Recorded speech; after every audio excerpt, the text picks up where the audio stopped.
He certainly likes the quick stuff. Especially when getting paid. Well, they might not make it 6 from 6 this summer because Sri Lanka are in a very good position here at the Oval. They still might, though, England. What they have done is play some excellent cricket. You can only play the opposition in front of you. That's your point that you made very early on in the summer, Broady. It was only a year ago that you walked off into the sunset, and it feels like this Test side is really in quite a big phase of transition. Would you agree? Yeah, massively. They've and very deliberately as well, I think, particularly after the India tour. I think Ben Stokes and Brendan McCullum and maybe even Rob Key and Luke Wright got together and said, right, what do we need to do to move this team forward? And they've made some great additions to that. I think some of the selections have surprised us when we first read about them or hear about them, but then they've proven to be hugely successful. I put Jamie Smith into that when he got given the gloves ahead of Ben Foakes, where Ben Foakes is the #1 keeper here at Surrey and Jamie Smith plays as a batter. Suddenly Jamie Smith jumps ahead of him and becomes the England wicket-keeper. It looks surprising on paper, but then you see him play international cricket and do a summer of Test match cricket, and it really works. And I think yesterday's example of how he was able to get England to a score that's defendable than being a 150 was a great example of that. And he's had a brilliant summer, for example. And some of the bowlers that have been selected, I've moved on, Jimmy Anderson's moved on. There's been opportunities to come and grab wickets and show that you can take that shirt forward, and someone like a Gus Atkinson has certainly gone and done that. And I think the mindset is very much picking on attributes, isn't it? They're not looking at county stats and going, yeah, that's the leading wicket taker in county cricket, come and do it at international cricket. They're going, what attributes do we think work at the top level? Are they right character? Have they got the pace, the height, the movement that can work? Because a lot of the time county wickets are very different to international pitches as well. So the selection has been nearly perfect, I'd suggest, and a lot of credit has to go to the hierarchy that are doing those jobs. There's quite a big system put in place behind the scenes as well. It's not just Brendan or Ben Stokes or Rob Key saying, actually, we're going to give this lad a go. There's more to it. Yeah, there's a whole network of scouts out there that write reports on players. They track players from probably under 17s upwards. They have the Young Lions and then the Lions programme, which Freddie Flintoff is now coach of for the next year. So there's a whole structure that's there beneath the headline people. And that's important, actually, because Rob Key and Brendan McCullum and Ben Stokes are not going to be there forever. There are changeovers. It wasn't so long ago that Ed Smith was the national selector and Mo Bobat was there as well. So what you need is some continuity when there is change of personnel. If you change people, you just don't want the whole thing to fall apart. So the fact that there are good structures and systems in place is important. And then I think what Key, McCullum and Stokes have done are two things. They're very brave. They back their decisions. It is all very well plucking a Josh Hull and a Shoaib Bashir out of nowhere almost, but a lot of people would be worried about that. What if it goes wrong? This guy's only played 6 games. He's averaging 80 with the ball. He's only played 4 matches. He's averaging 180 in the championship with the ball. If it goes wrong, it looks a silly selection. So to have the bravery to make those calls is important. And secondly, they're clear about what they want, and you can agree or disagree, but they're in charge. They're making the decisions, and they are saying we want pace. We believe that Test matches are won broadly by bowlers who are 85 miles an hour plus, unless you go to the subcontinent where they'll pick tall spinners like Hartley and Bashir, and they want batters who can apply pressure. They always talk about being able to soak up pressure as well, but it's not enough to be able to only do that. You have to have the ability to put the pressure back on the bowlers when the time is required. And they're very clear about that and the style of player that they want. And you have to say, so far, it's working. What I'd say on the timing of it all, I think that's very planned as well, because introducing debutants and players into a summer that's not Australia or India, get them used to Test match cricket, used to full houses, used to us questioning them, the pressure that everything brings to Test match cricket. In the past, we've thrown debutants in at in the third test against Australia. I think about Simon Kerrigan playing here in the fifth test against Australia, suddenly bowling against Shane Watson, who was lashing it everywhere. It's very different to Josh Hull coming on against Sri Lanka here at the Oval, where he can settle into test match cricket and get a feel for what it's like. So you're giving exposure to people at the right time, instead of just throwing people in at the deep end and it's sink or swim, which probably in your era of the 90s was what happened. You'd come in against the West Indies firing in at Kirtley and Courtney, and if you fail twice, you're out. Because most of the teams are pretty good then. True. Where does it leave county cricket, these selections, and county cricketers that have ambitions of playing test match cricket? Well, I think, just going on from what Michael said, it leaves them in no doubt, I think that's, again, you agree or disagree with the selections, or agree or disagree with the way that England are looking to play, or the type of players they're trying to pick, but you are left in absolutely no doubt whatsoever what you need to do in order to push yourself up for selection in this team. Now, things will not always be this way. These guys will not always be in charge. At some point the wheel will turn and it'll go back to something more akin to things of the past. But right now there is certainty, absolute certainty as to what they're looking for and what you need to do with your game in order to get yourself a chance. And I think that's a terrific position to be in. I think back to days gone by when there was doubt all over the place. Nobody knew kind of what they were looking for, or who was the next cab off the rank, or who was most likely to get a gig. And it would be sort of like looking at numbers and plucking players from county cricket who happened to be having a good season that year. It was not much deeper than that. Right scoring now, runs in the final at Lord's and then getting a winter tour. Correct. I Yeah, think that's the key point absolutely. that Butch is making. Back in the day, England Test selection was almost seen.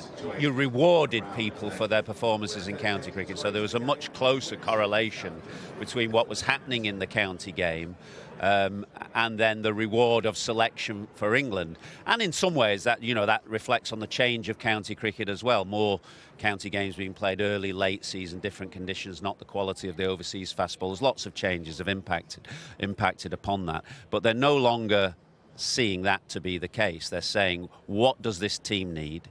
Who are we playing against? What are the conditions?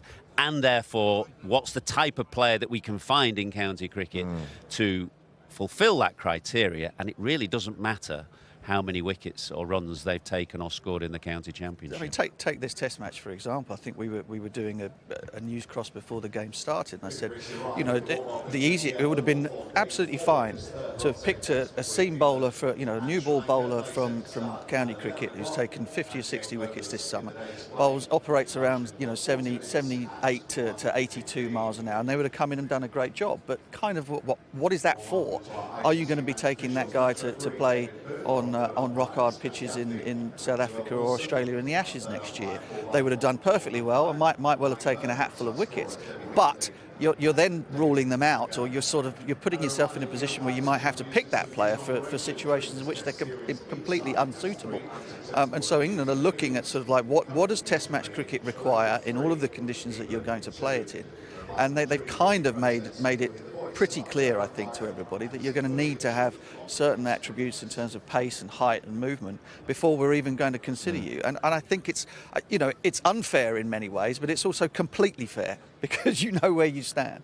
And the bravery, to go take the Jimmy Anderson decision at the start of the year, that's a really difficult decision to make. You've got possibly England's greatest ever bowler, who clearly wanted to go on a little bit longer, would have loved to have played perhaps to the end of the season, or a couple of more games or whatever.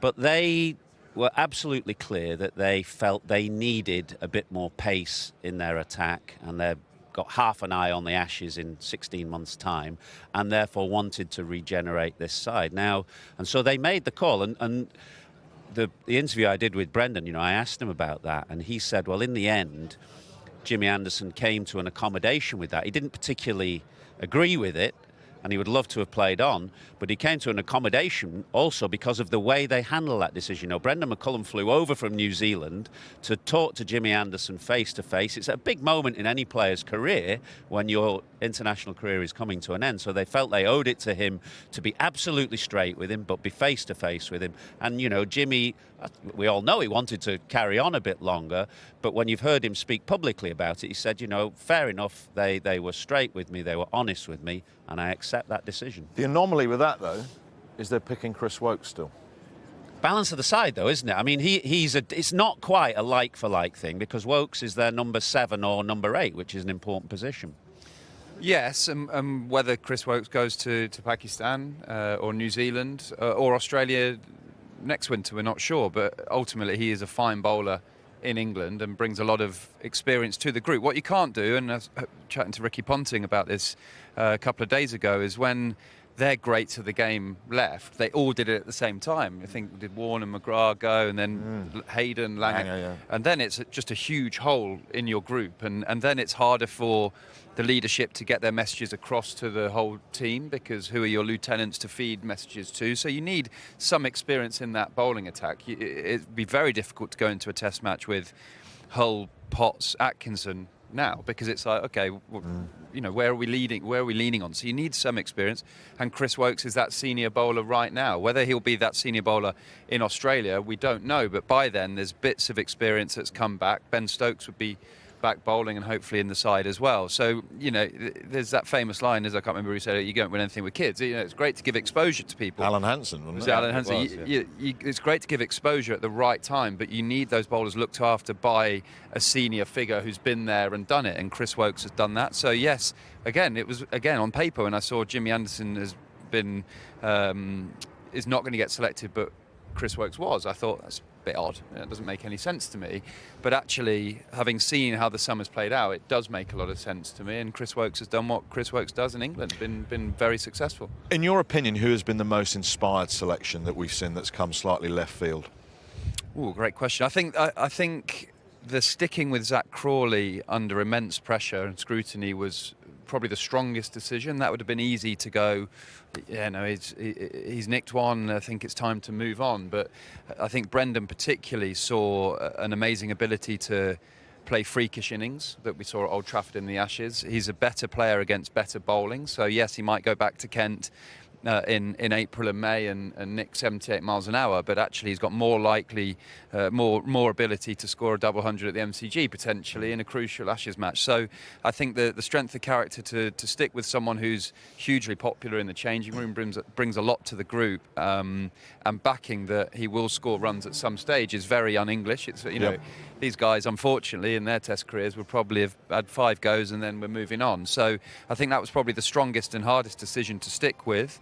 But there's been many. You know, today's Josh Hull this week is probably the most surprising, because at the start of the summer, I've got to be honest, I love watching cricket, I love bowling. Hadn't really heard of him. I didn't know what he did. But someone's picked him out from attributes and brought him in. I think that's probably the most surprising selection, but he comes in and gets 3 for 30 and ultimately, yes, a caught cover, first Test match wicket, awesome, but it was that in-swinger to the tail ender that pitched on middle, was canning into middle and leg, that left arm angle brings. So I'm not saying he's the most inspired selection of Brendan McCullum's era. He's the most surprising, but you can see why. And they're all doing pretty well when they come in, which we've focused here on selection, but the other aspect to it is the culture then and the environment of the dressing room that they come into. You know, if you listen to Tom Hartley talk in India, he was just, both publicly and privately, he was saying, this is just a fantastic environment.